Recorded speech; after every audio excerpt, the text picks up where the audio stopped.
You are listening to the Stop Binge Eating podcast with Kirsten Sarfty, episode number 380. Welcome to the Stop Binge Eating podcast.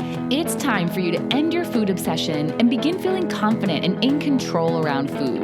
You are absolutely capable of eliminating binge eating from your life, and I'm going to show you how by giving you simple tools and insights that you can apply in your own life. I'm your host, Kirsten Sarfty. Now let's get to it. Hello. Registration for the next round of the Stop Binge Eating program will be opening in just 1 month on December 11th of 2025. If you join this round, you'll be starting off the new year with a plan, structure, accountability, guidance, and help. And because you'll be committed to the program, you are not going to just fall off and quit on yourself after a month or two, like too many people do when they start New Year's resolutions and start working on goals at the beginning of the year. You are going to keep going all the way until you reach your goal and stop binge eating. And I'm going to be with you every step of the way, guiding you, answering your questions, sharing new perspectives and ideas, and helping you to finally do what you've been trying to do for years.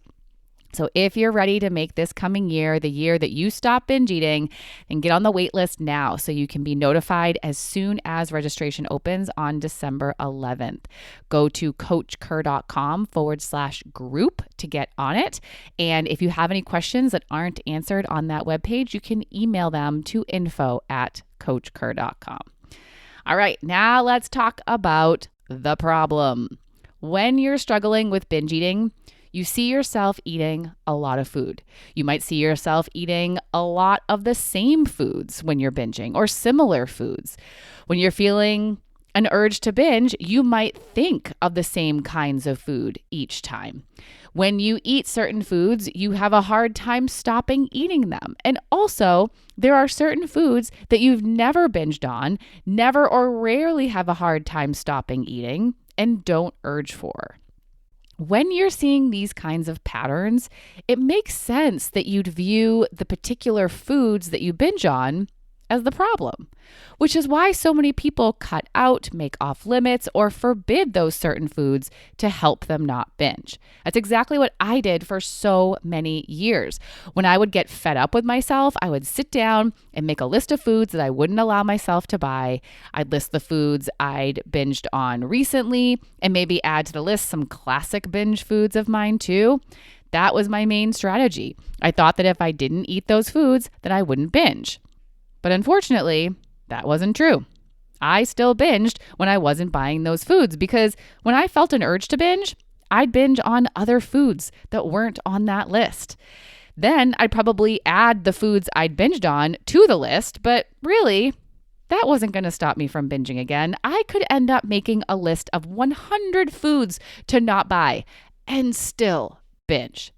Because when I was feeling that urge to binge or the urge to keep eating way past full, I would find something to eat.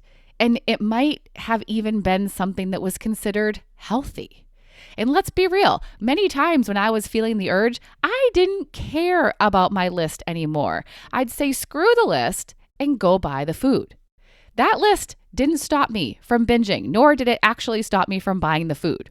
Because when the urge was there, I was binging.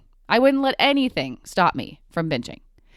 Clearly, trying to manipulate the food wasn't working. It wasn't the solution. So that meant that the food wasn't the problem. If the food was the problem, then I would have eliminated it and the binging would have stopped. But that's not what happened. And even though it never worked, I kept doing it because I didn't know what else to do. I thought I just needed to try harder. But what I really needed to do was to try something different. And I didn't even know what to do that was different until I learned what the real problem was. You can't come up with a relevant solution if you don't know what the problem is. So as long as I thought the food was the problem, I was never going to find the real solution. So it is so important that you understand what the real problem is here. It's not the food. So you don't need to try and control it or manipulate it or eliminate it. But what the real problem is isn't one simple answer. So you'll need to explore your habits, thoughts, and behaviors to understand what the problem is for you. Obviously, though, I'm going to give you a starting point. I'm not just going to say, go figure it out for yourself. And I'll start with two of the most common ones that are actually likely intertwined, which is why I will talk about them together. They are being too restrictive with your food and having negative body image. Being too restrictive with your food can cause you to feel urges to binge eat. And for most people, the reason they are so restrictive is because they are trying to lose weight and change their body. Or they're afraid of gaining weight because they have a negative view of themselves and their body at a larger size. So they could think negatively about their body as it is, or think negatively of their body at a larger size than it is now. So they're desperately trying to be thinner or to stay as they are. And in order to do that, they think they need to not eat certain foods or to eat less than their body is asking them to via the body's hunger and fullness signals. Hunger gets ignored or foods are forbidden. And at some point, the brain will make sure the hunger can't be ignored. It'll make the hunger strong. It will urge them to eat a lot to make up for the lack of fuel it's been getting and also to prevent future starvation. The brain is concerned about survival first and foremost, and it is going to do what it can to make sure it's getting fueled properly. Or if foods are forbidden, at some point, they're going to get tired of being deprived of what they want. They're going to get tired of feeling deprived, restricted, and maybe even resentful. And their desire for what they haven't been allowing themselves to eat will build, and they'll want and think about it more. The desire will become strong and urgent. It will become an urge. But not only has that restriction caused an urge, if they're giving in to that urge and are finally allowing themselves to eat those foods they haven't been allowing, and they're telling themselves that it's just this one time and they're not going to allow them again, they'll also feel an urge to eat a lot because they want to eat as much as they can while they're allowing it. They want to get it all in before it goes away again. And then what happens?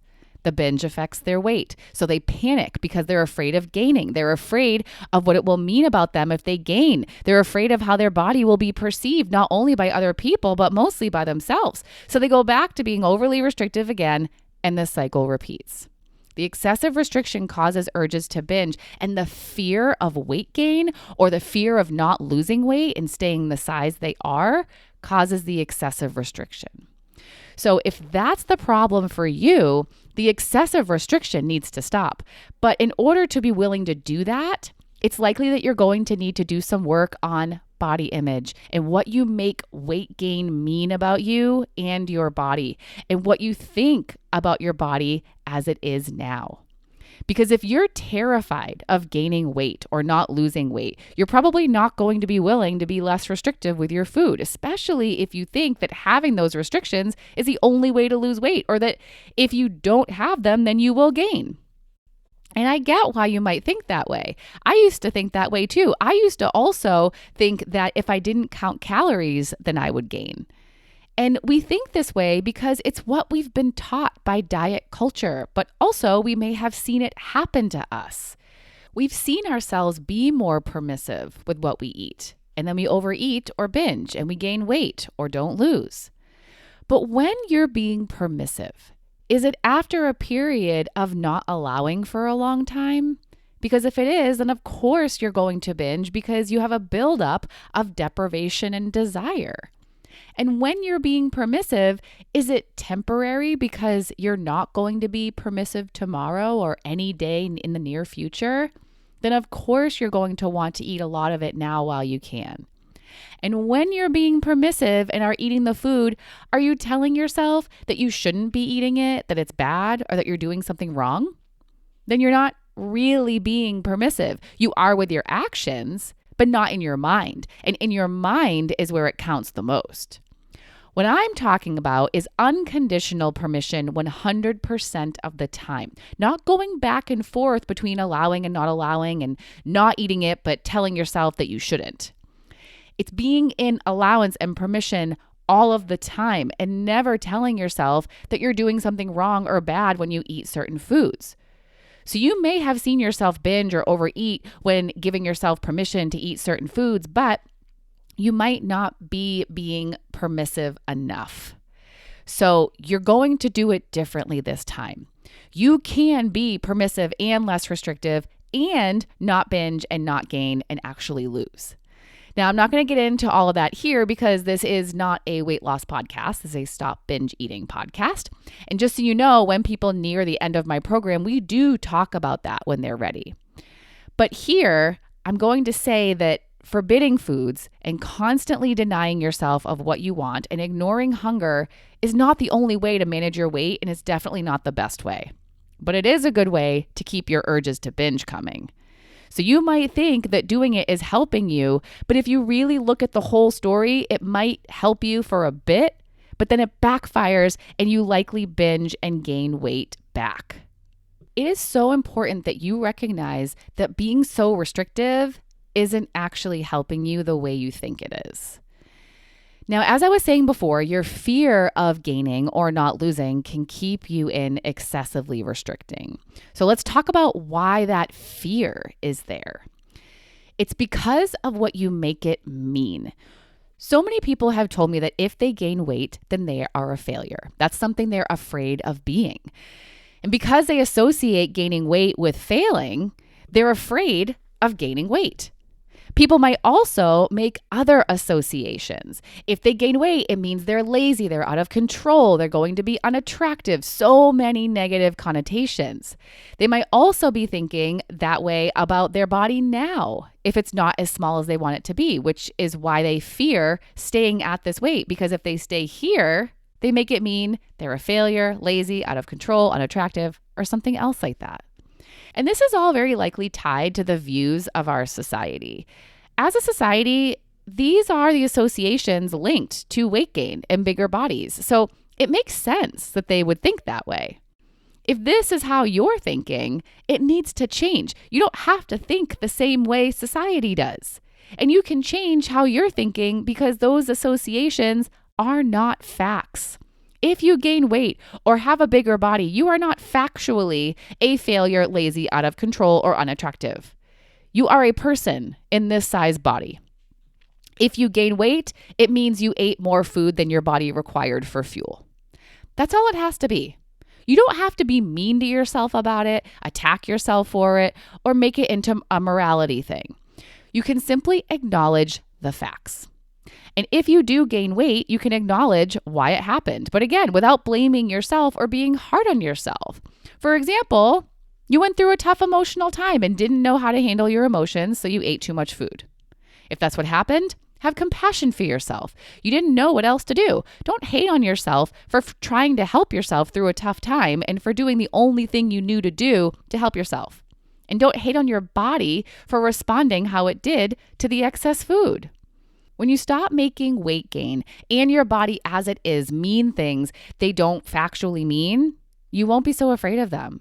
You won't be as afraid of gaining, and you won't be so afraid of staying the same. If you stop calling yourself a failure if you gain weight or a failure for being at the weight that you are, then you won't be so afraid to gain or to stay the way you are. You'll be calmer and more relaxed, and you'll be more open to the idea of not being so restrictive with your food. The fear pushes you toward being overly restrictive, which causes urges to binge. So let's settle that fear so you can ease up on the restrictions, stop feeling those urges to binge that come from restriction, and then stop binging. Now let's talk about another possible problem, how you're handling your emotions. I definitely fell into this problem. I had no idea how to handle my emotions because I was never taught to, which is true for so many people. And at some point, I started using food. I used food to settle my nerves, to feel joy and pleasure, to enhance my good feelings and feel even better, to feel comforted and to feel relaxed, to escape emotions, cover up emotions, and to distract myself. Basically, I used food to feel better. So when I was wanting to feel better in any of the ways I listed, I would think of food since I taught my brain that food was the way. And when I was urging to feel better, I would urge for food. The more I urged to feel better, the stronger my urge for food was. And I would urge to keep eating because I wanted to keep feeling how I was feeling while eating the food. If I stopped eating, the feelings would stop. So I kept eating. And I'd eat until I was stuffed to the brim. But then once it felt like some of my food had digested and I had more room, I might have eaten more to get back to those good feelings, especially because I felt so crappy after eating that first round of food. So the problem wasn't that I had food around or that delicious food was available for me to go and buy. It was that I didn't know how else to feel better or how to just feel how I was feeling. I see so many other people face the same problem and they eat a lot of food to try and solve it, but it doesn't work and it actually makes them feel worse than they did before they ate. And it's likely that if you experience this, it's because you were never taught how to handle your emotions. You probably weren't taught how to experience discomfort. Most of us are taught that it's not okay to feel uncomfortable and therefore need to change it quickly. And we're taught how to avoid feeling the discomfort. And the way you were taught to change it and avoid it, either by someone else or you learned it yourself by doing it, was by eating food because it does work temporarily. But obviously, it's not the best solution because the ultimate outcome is that you don't feel better if you're eating excessively. Now, I do want to say real quick that it's okay to eat for emotional reasons. It's okay to eat for joy and pleasure, for comfort, or for celebration. But if it's the only tool you have in your toolbox for emotional management, then you're going to get yourself into trouble. Because as humans, we all feel emotions every day, all different ones in a day. Ones that are uncomfortable and ones that feel great. And if we go to food anytime we feel uncomfortable or anytime we want to extend the good feeling ones, we're going to be eating excessively. So that's what I'm talking about here. It's the excessive eating. So to solve this problem, there's two things that need to happen. First is a willingness to be in the emotion. It's a willingness to be uncomfortable. If you're not willing, it's likely that you have negative associations with it, like I talked about with the body stuff. You might think that feeling uncomfortable is scary, that it will never end, that it will get worse, that it's too painful, that it's wrong to feel how you're feeling, something like that. And if you're thinking that way about it, then of course you're not going to want to do it. But what if you just thought of it as normal, harmless sensations in your body? How does that feel to think about it that way? Less scary, I'd assume. That's really what the emotion is. It's sensations in your body, and you are absolutely capable of feeling those sensations, and you will be okay if you do. It is okay to feel how you're feeling, and you are safe.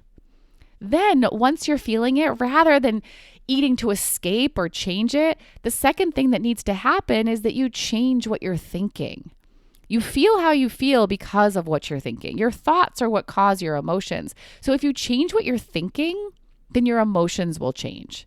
That's actually how you change your emotions for real, not just temporarily like food does. You change your perspective, your interpretation, your opinion. Anytime you notice that you feel differently, that's what has happened. Your thoughts changed. Sometimes this happens rather easily and naturally, but other times you need to put conscious effort into making the change. This is something I work with my group members on a lot in my program because it's key in stopping binge eating. But I did also create a podcast episode that walks you through how to do this. If you want to give it a listen, it's number 266, How to Change Your Thoughts. But basically, you're going to write down what you're thinking or type it out or speak your thoughts to someone so you can become aware of what you're thinking that's causing you to feel how you're feeling. Then you're going to explore how else you can think. For example, if I'm feeling angry because I binged, and when I wrote down my thoughts about it, I saw that I was thinking, I'm such an idiot for doing this again. I can explore how I want to think about myself having binged. And one option is that I'm not an idiot. I just haven't figured this out yet, and I will figure it out. Notice how different that way of thinking feels. Way less negative, more encouraging, more compassionate. And now I feel better just by changing how I'm thinking about myself. There's always another way to think, another perspective. And if you take the time to explore what it could be, and you find something that is believable and true to you, that's when you'll feel better. You don't need to eat to feel better. You can stay with your discomfort and then work on your thoughts to feel better. And when you do it that way, it will actually resolve the emotion and you won't feel worse after like you would if you ate excessive food. So the food isn't the problem. It's your excessive restriction that's coming from trying to control your body, and it's using food to control your emotions. So solve for that. Solve for the actual problem. Practice thinking more factually and less negatively about your body as it is now and about gaining weight, so you will be more willing to be less restrictive with food. Practice feeling discomfort and changing your thoughts. And if you want help with doing this, if you want help staying committed to the process, or if you have questions as you do this, then come work with me in the Stop Binge Eating program so I can give you personalized help, answers, strategies, and tips. Again, registration is opening in 1 month on December 11th of 2025, and you can join the waitlist by going to coachker.com/group so you can get notified via email as soon as it opens. And there's also a link to that in the show notes. All right, that is all for today. I hope you can more clearly see what the problem really is, and I will talk to you next time. Bye-bye. Thank you for listening to the Stop Binge Eating podcast. If you like what you heard today and you want more, go to coachker.com/free. That's COACHKIR.com/free to get some awesome free stuff to help you stop binge eating.